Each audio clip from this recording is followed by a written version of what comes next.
Time पे 21 अनुच्छेद में था, 31 अनुच्छेद 31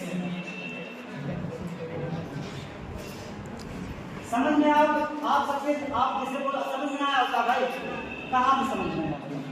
मौलिक अधिकार आपको समझ नहीं आ रहा था, ना दिमाग घुसता है। मौलिक अधिकार हर एक व्यक्ति के जैसे फंडामेंटल राइट होता है, हर एक इंसान के आपके मौलिक अधिकार का उल्लंघन होता है तो आप डायरेक्ट जैसे मान लीजिए आप सुप्रीम कोर्ट, हाई कोर्ट जा सकते हैं। और हर एक व्यक्ति को इसीलिए शिक्षा दिया जाता है कि मौलिक कम से कम अपने मौलिक अधिकार को जान सकते हैं। आपको कोई प्रताड़ित नहीं कर सकता है। मौलिक अधिकार जैसे बोलने की स्वतंत्रता, बोलने की स्वतंत्रता आपके कोई फाउंडेशन नहीं कर सकता, ये मौलिक अधिकार है।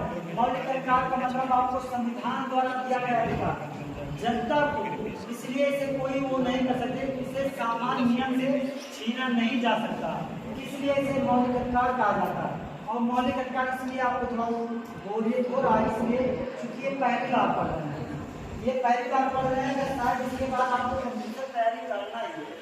ये आज मान लीजिए मैं आज हल्का यहाँ पे चर्चा किया, अगेन ट्राई फिर इस पे आता हूँ तो मान लीजिए आपकी समझ में निश्चित है। आज नहीं कल आपको कंपटीशन तैयारी करने की आवश्यकता है।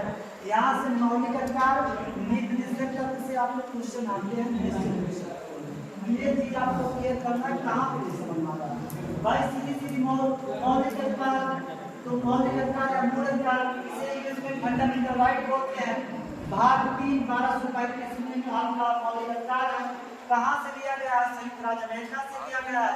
अब इसके बाद ये आपका जैसे मान लीजिए विशेषणाएं या क्या कहते हैं, सुबह मूल अधिकार कितने थे? 7 थे, अब वर्तमान में 6 हो चुके हैं।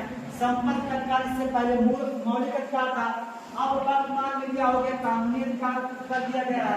44वें संशोधन के तहत 1978 में इसे कानूनी अधिकार करके अनुच्छेद 301 के तहत जो है इसे कानूनी अधिकार कर दिया गया। कहाँ समझ में? अगर समझ मतलब निश्चित समझ में आएगा, निश्चित पहली बात और निश्चित समझ में आता।